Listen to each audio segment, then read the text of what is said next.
Hello बच्चों। तो गिरने से मत डरो, क्या कहा? गिरने से मत डरो। गिरेंगे नहीं तो उठेंगे कैसे? यानी गिरेंगे नहीं तो उठेंगे कैसे, और उठेंगे नहीं तो चलेंगे कैसे? उठेंगे नहीं तो चलोगे कैसे, और चलोगे नहीं तो मंजिल तक पहुंचोगे कैसे? यानी मंजिल तक पहुंचने के लिए तो चलना ही पड़ेगा। तो दुनिया में कोई व्यक्ति ऐसा नहीं है जिसके पास समस्या नहीं है। दुनिया में कोई अभी व्यक्ति ऐसा नहीं है जिसके पास समस्या नहीं है, और कोई ऐसा समस्या नहीं है जिसका समाधान नहीं है। हाँ तो हेलो बच्चों, आज हम एक टॉपिक लेकर आए हैं जिसका नाम है भूचुंबकत्व। बहुत ही इम्पोर्टेंट टॉपिक है भूचुंबकत्व, यानी पृथ्वी के चुंबकीय तत्व, magnetic element of the earth. ये 2020 का इंटर एग्जाम 2020 का 11वां प्रश्न है कि पृथ्वी के चुंबकीय तत्व से आप क्या समझते हैं। तो पृथ्वी के चुंबकीय क्षेत्र के परिमाण और दिशा, हाँ देख लो, ये परिमाण और दिशा, पृथ्वी के चुंबकीय क्षेत्र के परिमाण और दिशा का पूर्ण ज्ञान जिन राशियों से प्राप्त होता है उसे ही हम कहते हैं चुंबकीय तत्व। यानी पृथ्वी के चुंबकीय क्षेत्र के परिमाण और दिशा का पूरा ज्ञान जिन राशियों से प्राप्त होता है उसे ही उस स्थान पर पृथ्वी के चुंबकीय तत्व कहते हैं। और ये 3 होते हैं। चुंबकीय तत्व कितने होते हैं? 3 होते हैं। और ये कौन कौन है भाई? तो दिक्पात, नमन या नतिकोण। इसके 2 नाम है, नमन या नतिकोण। और पृथ्वी के चुंबकीय क्षेत्र का क्षैतिज घटक। तो आइए चुंबकीय तत्वों में पहला चलते हैं दिक्पात, डिक्लिनेशन। इसको अल्फा से सूचित करते हैं, दिक्पात को हम अल्फा से सूचित करते हैं। तो ये क्या है भाई? चुंबकीय याम्योत्तर और भौगोलिक याम्योत्तर के बीच के कोण को दिक्पात कहते हैं। अब आप कहेंगे चुंबकीय याम्योत्तर क्या है?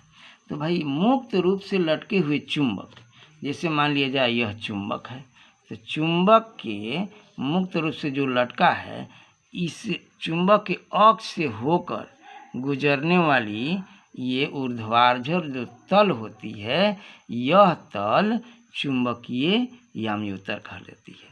यही तल चुंबकीय याम्योत्तर कहलाती है। और भौगोलिक याम्योत्तर क्या है? उत्तर और दक्षिणी दिशा को मिलाने वाली रेखा के अक्ष, मिलाने वाली रेखा अक्ष कहलाती है, भौगोलिक अक्ष। और भौगोलिक अक्ष यानी उत्तरी और दक्षिणी ध्रुव को मिलाने वाली रेखा भौगोलिक अक्ष कहलाती है। और उस अक्ष से होकर गुजरने वाला जो तल होता है, यह भौगोलिक याम्योत्तर कहलाता है। और यह चुंबकीय अक्ष से पूर्व या पश्चिम हो सकता है। इसीलिए पूर्व और पश्चिम होने के चलते अब कोण बन जाता है। तो ये देखो, ये है भौगोलिक याम्योत्तर और ये है चुंबकीय याम्योत्तर। ये तल है, रेखा नहीं है, तल है। भौगोलिक याम्योत्तर क्या है? मुक्त। चुंबकीय याम्योत्तर क्या है? चुंबक के अक्ष से होकर गुजरने वाली रेखा, यानी उदग्र, चुंबक के अक्ष से होकर गुजरने वाला उदग्र तल चुंबकीय याम्योत्तर है। और भौगोलिक याम्योत्तर क्या है? भौगोलिक उत्तर दक्षिण को मिलाने वाली रेखा से होकर गुजरने वाला तल, ये तल भौगोलिक याम्योत्तर है। और ये पूरब या पश्चिम हो सकता है। चुंबकीय याम्योत्तर है, भौगोलिक याम्योत्तर से पूरब या पश्चिम हो सकता है। तो अब देखो भाई, ये जो पूरब या पश्चिम होगा क्षैतिज रेखा से, तब तो कोण बनेगा। और इसी कोण को हम कहते हैं दिक्पात। यानी आपको क्या याद रखना है? भौगोलिक याम्योत्तर और चुंबकीय याम्योत्तर। ये है चुंबकीय याम्योत्तर और ये है भौगोलिक याम्योत्तर।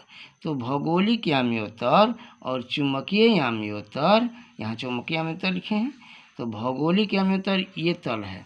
और चुंबकीय आम्योत्तर ये तल है और दोनों के बीच में एक कोण बना है, इसी को कहते हैं दिक्पात। यानी भौगोलिक आम्योत्तर और चुंबकीय आम्योत्तर के बीच के कोण को दिक्पात कहते हैं।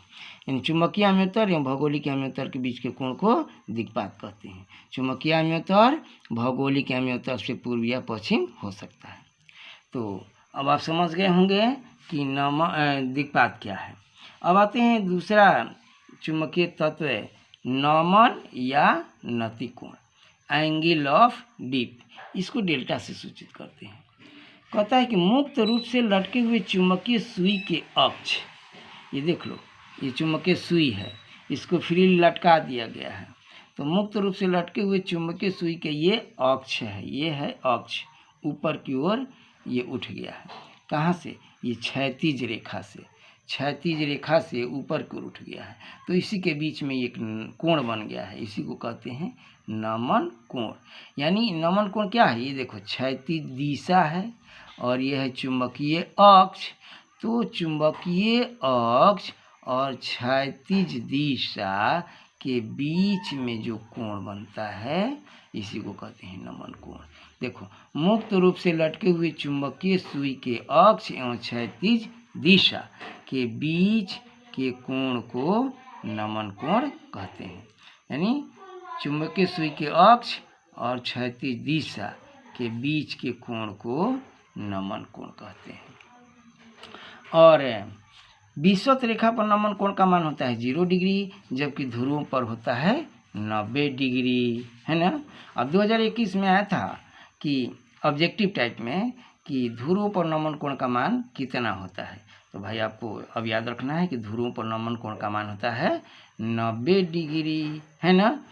और विषुवत रेखा पर होता है 0 डिग्री। अब एक 2020 में प्रश्न पूछा गया था ऑब्जेक्टिव में कि ध्रुव से विषुवत रेखा की ओर जाने पर नमन कोण का मान घटता है कि बढ़ता है कि सब बराबर रहता है, इस तरह से प्रश्न पूछा गया था। तो अब आप ही सोचिए, कहता है कि ध्रुव से विषुवत रेखा की ओर जाने पर, तो ये देखो, ध्रुव पर होता है 90 डिग्री और विषुवत रेखा पर होता है 0 डिग्री। अब आप ही सोचिए कि ध्रुव से हम विषुवत रेखा की ओर जाएंगे तो घटेगा कि बढ़ेगा? ये तो घटते घटते 0 हो गया, है ना। विषुवत रेखा की ओर जाने पर घटते घटते हो गया है 0, और विषुवत रेखा से ध्रुवों की ओर अगर आप जाते हैं तो बढ़ते बढ़ते हो जाता है 90 डिग्री। तो इस तरह से पूछा था कि ध्रुव से विषुवत रेखा की ओर जाने पर क्या होता है नमन कोण का मान। तो भाई आपको स्पष्ट समझ में आया होगा कि ये घटता है ना, बढ़ता है नहीं, घटता है। क्यों?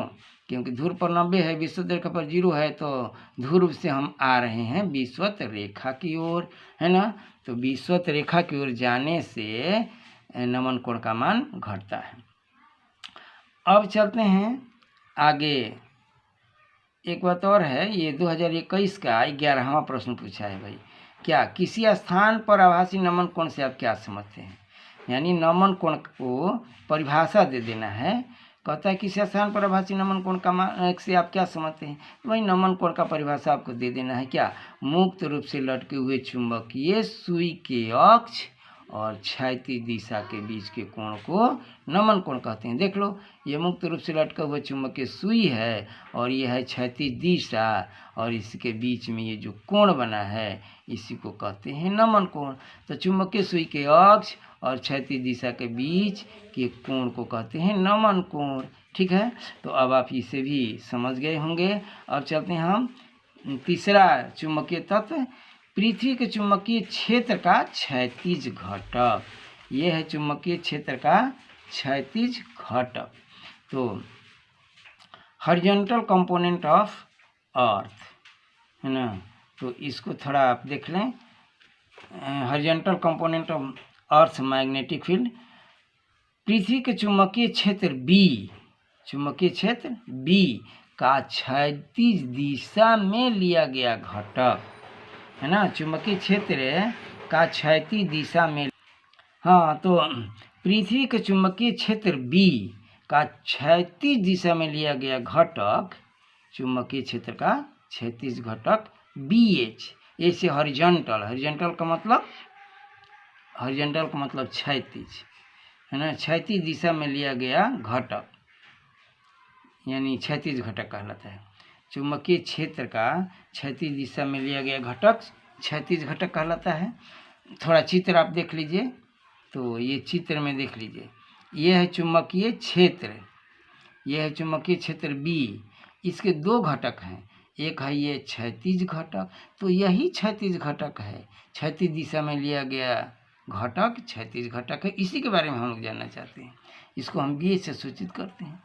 क्षैतिज दिशा में लिया गया घटक क्षैतिज घटक और उदग्र दिशा में लिया गया घटक उदग्र घटक, है ना, ऊर्ध्वाधर भी कहते हैं, ऊर्ध्वाधर या उदग्र घटक।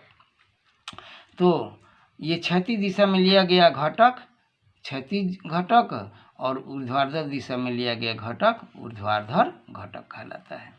तो हम लोग थोड़ा इस पर देखेंगे कि कुछ फॉर्मूले हैं कैसे आते हैं। चित्र से देख लीजिए, कॉस डेल्टा, ये कोण जो बना है ये है डेल्टा, कॉस डेल्टा, ये नमन कोण का मान है। तो कॉस डेल्टा बराबर है, कॉस में होता है आधार बटा कोण, तो आप आधार यहाँ देख रहे हैं ना, ये आधार है क्या बी एच, तो हमने यहाँ लिखा बी एच, और कर्ण क्या है ये बी है, तो हमने लिखा cos delta equal to B H by B. और बी ये जो डिवाइड हो रहा है, भाग दे रहा है, इसको हम यहाँ ला करके गुणा कर देंगे, तो हो जाएगा B cos delta equal to B H, है ना। बी एच का वैल्यू हम लोग निकाले, ये बी एच का वैल्यू हम लोग निकाले बी कॉस डेल्टा।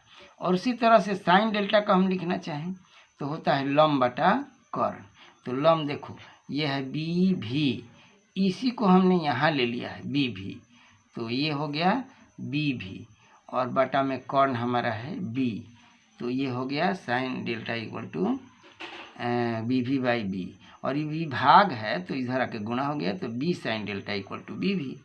और इस तरह से ये दो फार्मूला हमको मिला बी एच का और बी भी का।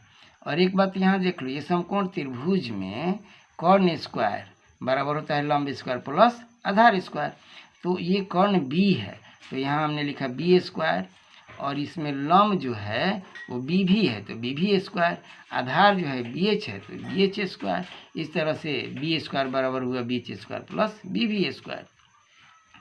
अब इसमें से बी अगर निकालना चाहें तो ओवर रूट कर देंगे, ये रूट कर दिया। अब tan डेल्टा निकालना चाहते हैं तो tan में होता है लंब बटा आधार, ये लंब बी भी और आधार बी एच, इसीलिए बी भी बाई बी एच लिखा हमने। तो इस तरह से ये दो चार फार्मूले हैं, इसको भी थोड़ा माइंड में रखना है क्योंकि न्यूमेरिकल बनाने में ही बहुत काम आते हैं। अभी एक न्यूमेरिकल आप देखेंगे यहाँ पर, देखिए 2020 का 2018 का 18वां प्रश्न है, 2018 का 18वां प्रश्न इंटर एग्जाम में पूछा गया है। तो ये क्या है भाई, क्षैतिज घटक का मान उदग्र घटक का 3 गुना है तो नमन कोण बतावें, ऐसे पूछा गया है। क्षैतिज घटक का मान उदग्र घटक का 3 गुना है तो उसका मान बतावें। 3 गुना, यहाँ पर 3 गुना है ना। क्षैतिज घटक का मान उदग्र घटक का 3 गुना है तो नमन कोण का मान बताना है। तो देखिए क्षैतिज घटक बी एच है और उदग्र घटक बी भी है, तो बी भी का 3 गुना किया हमने, और बी भी को ला करके इधर बाटा किए तो बी एच बाई बी भी हो गया, बराबर हो गया क्या √3, है ना। और फिर बी एच बराबर क्या होता है तो देख लो भाई, बी एच बराबर है बी कॉस डेल्टा, तो यहाँ पर हमने लिख दिया बी कॉस डेल्टा। और बी भी बराबर होता है क्या, बी भी बराबर देखो बी साइन डेल्टा, तो इसको हमने लिख दिया बी साइन डेल्टा और बराबर √3। इसमें बी काट दिए जाएंगे तो बचेगा कॉस बाई साइन डेल्टा, तो कॉस बटा साइन हो गया कॉट डेल्टा, और इसका मान देखो यहाँ पर आ गया √3।